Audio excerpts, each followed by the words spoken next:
Hello friends, good morning. നമ്മുടെ Kerala TV സീരിയലിലേക്ക് എല്ലാവർക്കും സ്വാഗതം. അങ്ങനെ എല്ലാവരുടെയും അടുത്ത് കയറി ഇറങ്ങുകയാണ് അവർക്ക് വേണ്ടി ശിവനും രാജീവനും. അവർക്ക് രണ്ടുപേർക്കും വേണ്ടി പോലീസിനോട് സംസാരിച്ചപ്പോൾ പോലീസ് ആട്ടി ഓടിക്കുകയാണ് ചെയ്തത്. നാണം കെട്ട് രണ്ടെണ്ണങ്ങൾ കൂടെ തലയിൽ കൂടെ തുണിയിട്ട് ഇറങ്ങി പോരുകയാണ് ചെയ്തത്. അത് കഴിഞ്ഞിട്ട് പിന്നെ നമ്മുടെ വൈജയെ കണ്ടു, അതുപോലെ ബാലനെ കണ്ടു. ബാലനെ കണ്ടു കഴിഞ്ഞപ്പോഴേക്കും വൈജ എന്ന വേഷത്തെ പറ്റിയും കമല എന്ന വേഷത്തെ പറ്റിയും പറഞ്ഞു. അവർ നമ്മുടെ മക്കളല്ലേ എന്ന് ചോദിച്ചു. അപ്പോൾ മക്കൾ നന്നായി വളരണം എന്നുണ്ടെങ്കിൽ നല്ല തള്ളമാർ വളർത്തണമെന്നുള്ള കാര്യം പറയുവാണ്. ഇനിയിപ്പോൾ വന്നതൊക്കെ അനുഭവിക്കട്ടെ എന്നും, ഇത്രമേൽ വളർത്തി വഷളാക്കി വെച്ചിരിക്കല്ലേ രണ്ടവളുമാരും കൂടെ ചേർന്ന്, അവളുമാർ വന്ന് രക്ഷിക്കട്ടെ എന്ന രീതിയിലൊക്കെ നമ്മുടെ ബാലൻ ഇങ്ങനെ ദേഷ്യത്തോടു കൂടി പറയുക. അങ്ങനെ ദേഷ്യപ്പെട്ട് ബാലൻ അവരോട് രണ്ടുപേരോടുമായിട്ട് സംസാരിച്ചു. ബാലൻ്റെ അടുത്ത് വന്നിട്ടും കാര്യത്തിന് തീരുമാനം ഉണ്ടാവില്ല എന്നുള്ളത് മനസ്സിലായി. അലീനയോട് സംസാരിക്കാൻ പോകുന്നില്ല എന്നുള്ള കാര്യവും അവർക്ക് മനസ്സിലായി. അപ്പോൾ ബാല, നമുക്കങ്ങനെ വെറുതെ ഇരിക്കാൻ പറ്റുമെന്ന് ചോദിക്കുമ്പോൾ എനിക്കിവിടെ കിടന്നുകൊണ്ട് ഒന്നും ചെയ്യാൻ പറ്റത്തില്ല എന്ന് ബാലൻ അവരോട് കട്ടായം അങ്ങ് പറഞ്ഞു. അവിടെ നിന്ന് ചുമ്മാ സമയം കളഞ്ഞിട്ട് കാര്യമില്ല എന്ന് മനസ്സിലാക്കി അവരെന്നിട്ട് പോരുകയും ചെയ്തു. അവർ പോരുന്നതെന്ന് പറഞ്ഞിട്ടുണ്ടെങ്കിൽ വീട്ടിലോട്ട് പോകാൻ അവർക്ക് പറ്റുന്നില്ല. അവർ നേരെ പോലീസ് സ്റ്റേഷനിലേക്ക് തന്നെയാണ് പോകുന്നത്. അപ്പോൾ അവരെ കോടതിയിൽ ഹാജരാക്കാൻ പോവുകയാണെന്നും അവിടെ നിന്ന് വേണമെങ്കിൽ ജാമ്യം എടുക്കാമെന്നും ഇവിടെ നിന്നൊരു സഹായം പ്രതീക്ഷിക്കേണ്ടെന്നും CI അവരോട് പറഞ്ഞിരുന്നല്ലോ. അതനുസരിച്ച് എന്ത് ചെയ്യും? ഒരു വക്കീലിനെ പോലും കാണാനുള്ളൊരു സമയം, ഒരു സാവകാശം അവർക്കില്ല. അതുകൊണ്ട് തന്നെ അവരാകെ ഡെസ്പായിട്ട് ഇങ്ങനെ നിൽക്കുക. അതും നേരെ പോലീസ് സ്റ്റേഷൻ്റെ മുന്നിലേക്ക് വന്ന് നിൽക്കുവാണ്.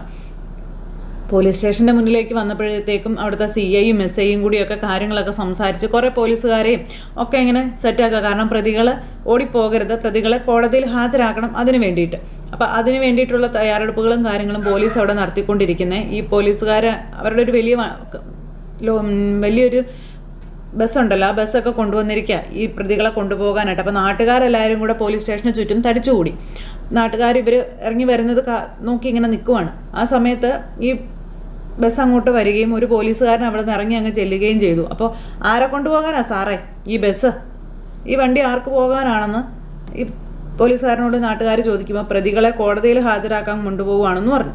അപ്പോൾ അത് കേട്ടപ്പോൾ ഇവന്മാരെയൊക്കെ എന്തിനാ സാറേ ഇതുപോലുള്ള ബസ്സിൽ കയറ്റിയിരുത്തി കൊണ്ടുപോകുന്നത്?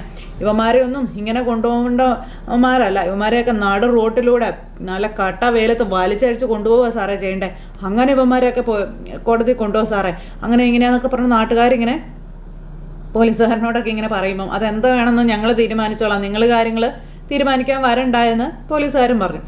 നിങ്ങൾ എന്ത് കാര്യം തീരുമാനിക്കാനാ സാറേ? അവന്മാരെ ഞങ്ങളുടെ കയ്യിലേക്ക് ഇങ്ങ് കിട്ടുതാ, ഞങ്ങൾ കാര്യത്തിന് തീരുമാനം ഉണ്ടാക്കി തരാം സാറേ എന്നൊക്കെ പറഞ്ഞുകൊണ്ട് നാട്ടുകാർ ഭയങ്കര വയലൻ്റ് ആയിട്ടൊക്കെ സംസാരിക്കാം. കൂടുതൽ ഇവിടെ നിന്ന് സംസാരിക്കാതെ പൊക്കോ, അല്ലെ നിങ്ങൾക്കിട്ട് മണി കിട്ടുമെന്നൊക്കെ പറഞ്ഞുകൊണ്ട് പോലീസുകാരനെ ഇങ്ങനെ പറഞ്ഞിട്ട് ഇയാൾ അകത്തേക്ക് കയറി പോവുകയാണേ. അവന്മാർ രണ്ടുപേരും, അതായത് ശിവനും രാജീവനും കൂടി പുറത്ത്. ഇനി നമ്മൾ എന്ത് ചെയ്യും, എങ്ങനെയാണ് ഇവരെ ഒന്ന് പുറത്തിറക്കാൻ? ഇപ്പോൾ നമുക്കൊരു വക്കീലിനെ കാണണം, വക്കീലിനെ കാണാനുള്ള സാവകാശം പോലും ഇല്ല. കാര്യങ്ങളെല്ലാം പെട്ടെന്നായി പോയി. കോടതിയിൽ ചെന്ന് കഴിഞ്ഞാൽ ഉറപ്പായിട്ടും അവന്മാരെ റിമാൻഡ് ചെയ്യും തുടങ്ങിയ കാര്യങ്ങളെല്ലാം ഇവരിങ്ങനെ പറയുക. അപ്പോൾ ഇതിങ്ങനെ അങ്ങോട്ടും ഇങ്ങോട്ടും ഒക്കെ പറയുന്ന കാര്യങ്ങൾ ഭയങ്കര സങ്കടത്തോടു കൂടി പറഞ്ഞു തീർക്കുവാണ്. ഇതേ സമയത്ത് നമ്മുടെ ബാലനൊക്കെ അവിടെ ആകെ നെടുവീർപ്പിട്ടിങ്ങനെ കിടക്കുക. അപ്പോൾ പെട്ടെന്ന് തന്നെ ഗോവർദ്ധൻ ബാലനെ കാണാനായിട്ട് അങ്ങോട്ടേക്ക് വന്നു. ഗോവർദ്ധൻ വന്ന സമയത്ത് ബാലനോട് കാര്യങ്ങളെല്ലാം പറയുവാണ്. അപ്പോൾ ബാലൻ പറയുന്നത് അവരുടെ കാര്യത്തിലും ഒരു ഇതിനും പോകേണ്ട കാര്യമില്ല, വക്കീലിനെ വെക്കാമെന്ന് നമ്മൾ പറഞ്ഞിരുന്നല്ലേ, പക്ഷേ കുട്ടികളുടെ കാര്യത്തിൽ, അതായത് വീട്ടിൽ നിൽക്കുന്ന പെൺമക്കളെ ശ്രദ്ധിച്ചോളണം, അവർക്കൊരു കുഴപ്പവും വരാതെ നോക്കിക്കൊള്ളണം എന്നും പറഞ്ഞുകൊണ്ട് ഇങ്ങനെ പറയുക. അപ്പോൾ അവർ ആ ഒരു കാര്യം ഇങ്ങനെ സംസാരിച്ചുകൊണ്ട് ഇങ്ങനെ അവിടെ നിൽക്കുന്നു. പെട്ടെന്ന് തന്നെ നമ്മുടെ കമല ഫോണെടുത്ത് ശിവനെ വിളിക്കുകയാണ്. എന്തായി എന്നറിയാൻ, മകനെ രക്ഷിച്ചുകൊണ്ട് എപ്പോൾ വരും എന്നറിയാനായിട്ട് ഫോണെടുത്ത് വിളിച്ചു.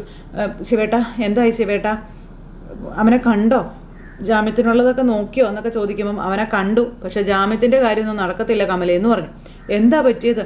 അവൻ അത്ര വലിയ തെറ്റൊന്നും ചെയ്തിട്ടില്ലല്ലോ, പിന്നെന്താ അവനൊരു ജാമ്യം കൊടുത്താലെന്ന് കമല ചോദിക്കുമ്പോൾ ദേ എൻ്റെ വായി കിടക്കുന്ന നാവ് കൊണ്ട് സരസ്വതി എന്നെ കൊണ്ട് പാടിക്കരുത് എന്ന് അദ്ദേഹം പറഞ്ഞു കേട്ടോ. മകനെ വളർത്തി ഈ പരുവത്തിലെത്തിച്ചിട്ട് അവിടെ വലിയ ഡയലോഗ് ഇറക്കുന്നു. എന്നാ നീ വന്ന് ജാമ്യത്തിൽ ഇറക്കിക്കൊണ്ട് പൊടി എന്നും പറഞ്ഞുകൊണ്ട് ശിവൻ ദേഷ്യപ്പെടുവോ കമലയോട്. ശിവേട്ടൻ എന്തിനാ എന്നോട് ദേഷ്യപ്പെടുന്നേ? അല്ല ഞാൻ പിന്നെ നിന്നെ, കമല ഞാനിവിടെ ഒരു ഇതും ഇല്ലാണ്ട് നിൽക്കുക, നീ വെച്ചിട്ട് പോകാൻ പറഞ്ഞു. അങ്ങനെ അതും പറഞ്ഞു ഫോൺ അങ്ങ് കട്ട് ചെയ്തു. എന്താ കമലടുത്തി പറഞ്ഞതെന്ന് രാജീവൻ ചോദിക്കുമ്പം ജാമ്യം കിട്ടിയോന്ന് ചോദിക്കാൻ വേണ്ടി വിളിച്ചതാ. ബാലേട്ടൻ പറഞ്ഞത് ഒരു കണക്കിന് ശരിയായ കാര്യം തന്നെയല്ലേ ശിവേട്ട എന്ന് രാജീവൻ ചോദിച്ചു. മക്കളുടെ എല്ലാ തോന്നിവാസങ്ങൾക്കും വളം വെച്ച് കൊടുത്ത് വൈജയും അതെ, അതുപോലെ കമലയിടത്തി അതെ, അവർ രണ്ടുപേരും കൂടെ ചേർന്ന് തന്നെയാണ് ഇവന്മാരെ ഇത്രയും വഷളാക്കി കളഞ്ഞത്.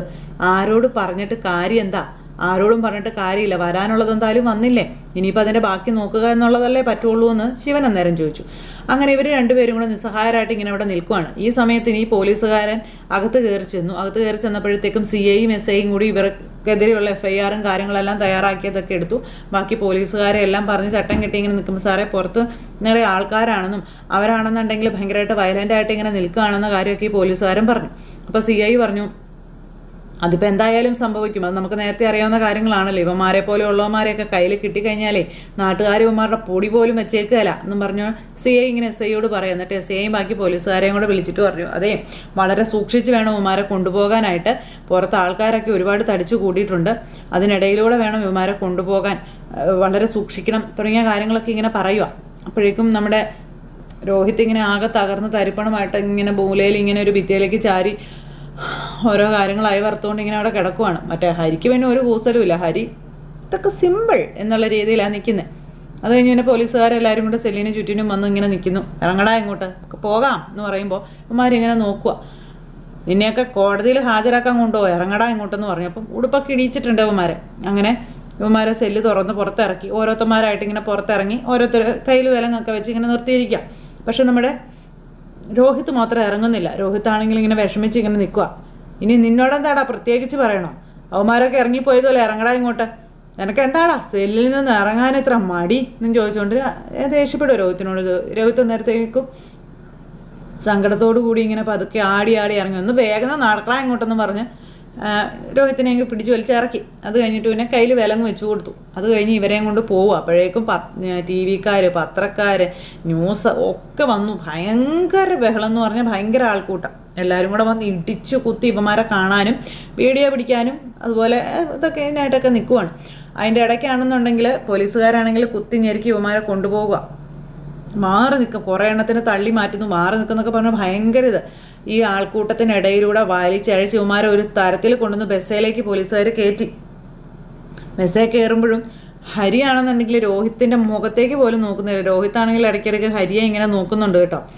അങ്ങനെ ഇവന്മാരെ ബസ്സിൽ കയറ്റി അങ്ങനെ ഇരുത്തും. അപ്പോഴത്തേക്കും പുറത്ത് ആൾക്കാർ ഭയങ്കരമായിട്ട് പോലീസുകാരോട് ചൂടായി സംസാരിക്കാം. സാറുമാർ ഇങ്ങനെ അവന്മാരെ പൊതിഞ്ഞു കൊണ്ടുപോകാതെ അവന്മാരെ വണ്ടിയിലേക്ക് കയറ്റാതെ ഇങ്ങനെ ഇറക്കി സാറേ, അവന്മാരുടെ കാര്യം ഞങ്ങൾ തീരുമാനമാക്കാമെന്നൊക്കെ പറഞ്ഞുകൊണ്ട്.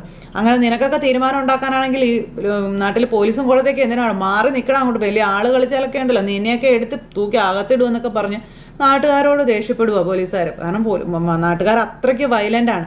അപ്പോഴേക്കും കുറേ പേര് ചോദ്യങ്ങളുമായിട്ട് വരുന്നു. അപ്പോൾ കോടതിയിൽ വെച്ച് കാര്യങ്ങൾ നിങ്ങളെന്നാന്ന് വെച്ചാൽ ചെയ്തോ എന്നൊക്കെ പറഞ്ഞുകൊണ്ട് പോലീസുകാർ അങ്ങനെ മൈക്കൊക്കെ ആയിട്ട് വന്നവരോട് പറഞ്ഞു.